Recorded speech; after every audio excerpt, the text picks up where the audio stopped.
You know how it goes.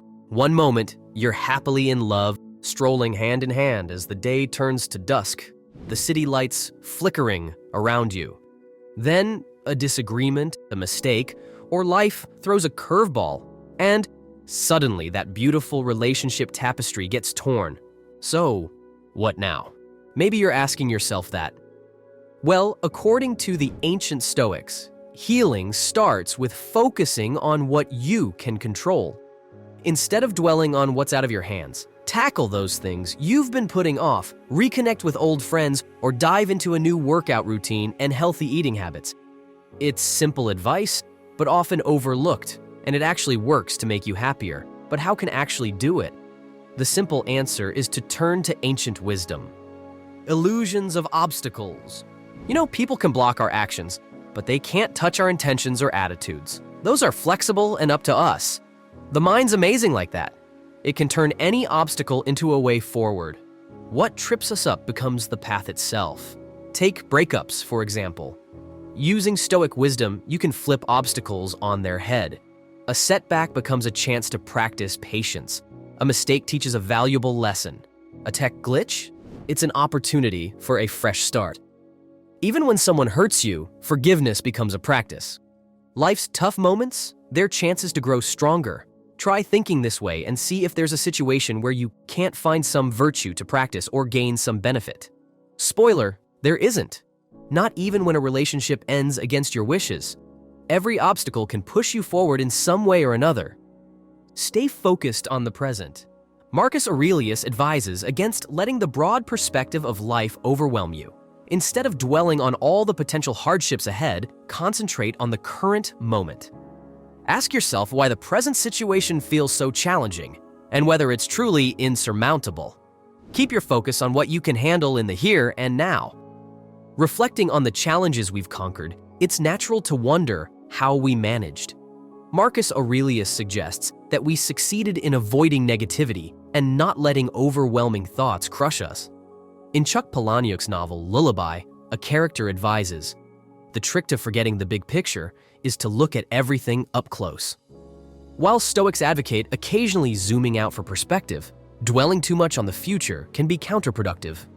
By focusing on the present, we can push aside intimidating thoughts and take things step by step, much like a tightrope walker who focuses on each step rather than the height or distance ahead. Don't be the dead time. Epictetus puts it bluntly.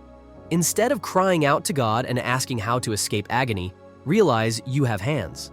God didn't forget to give you a pair. Stop sitting around praying and hoping your problems vanish magically. Take action.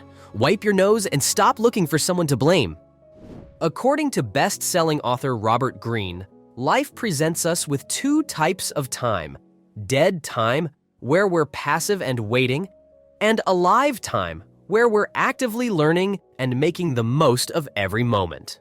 During a breakup, it's natural to feel like complaining about the unfairness or dwelling on regrets. But this mindset only wastes precious time that we can't reclaim.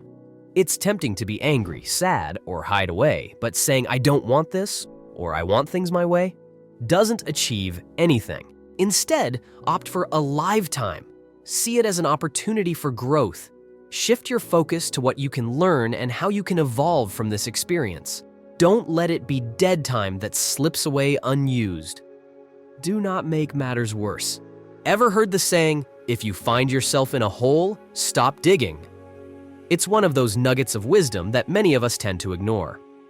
When something goes wrong, our first instinct is often to get upset or feel sorry for ourselves, and then we start scrambling around without a clear plan.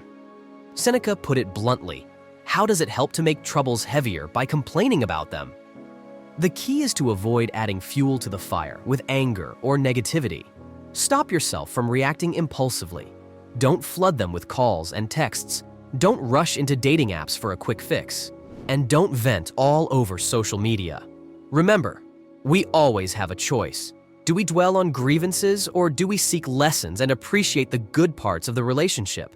Will we wait for someone else to fix things, or will we heed Marcus Aurelius' advice to take charge of our own well-being while we still can? I urge you to ask for help. Marcus Aurelius reminded us countless times not to feel ashamed of needing help. Just as a soldier on the battlefield has a duty to fulfill, so do you. If you're injured and can't manage alone, it's okay to seek assistance from your fellow soldiers. Remember, nobody is born with all the answers. From the moment you were born, you relied on others for support and learned that asking for help was a sign of love. You're still loved now. There are others who have faced similar challenges and are willing to lend a hand. You don't have to go through this alone. If you need help, reach out to your comrades. Accept the truth. Epictetus teaches us that happiness and freedom start with recognizing a fundamental truth. Some things we can control and others we cannot.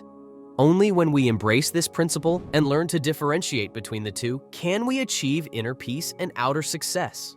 He also advises against seeking everything to happen exactly as we desire. Instead, we should wish for things to unfold as they naturally do. This mindset allows life to flow smoothly and brings greater contentment. Stoicism teaches us to focus on what we can control, which Epictetus termed our reasoned choice, our ability to use reason to decide how we respond to external events. When something happens that we wish hadn't, Stoicism asks us, what's easier to change, our opinion about the past event or the event itself? The answer is clear. We can change our perspective and accept what occurred rather than futilely wishing it hadn't happened. This approach is known as the art of acquiescence in Stoic philosophy. Always love. Seneca's wisdom, via Hecato, hits the nail on the head. The best love potion isn't some mystical brew. It's just loving others if you want love in return. When things get tough, hating seems like the easy way out. It lets us point fingers, play the blame game, and get caught up in seeking revenge or stewing over what's gone wrong. But does all that negativity actually help us achieve our goals? Nope. It usually just keeps us stuck or even sets us back, holding us back from growing personally. A better response to adversity, surprisingly, is love. Yes, love for those who disappoint us, for those who oppose us, for those who betray us. It's not about condoning actions, but about choosing a response that transcends bitterness and promotes understanding and growth. As the Beatles sang, "In the end, the love you take is equal to the love you make." Martin Luther King Jr. shared these views, advocating that hate debilitates while love liberates. He saw hate as a corrosive force that erodes life's essence. In contrast, love, empathy, and appreciation have transformative power, even in situations of conflict. Take actions.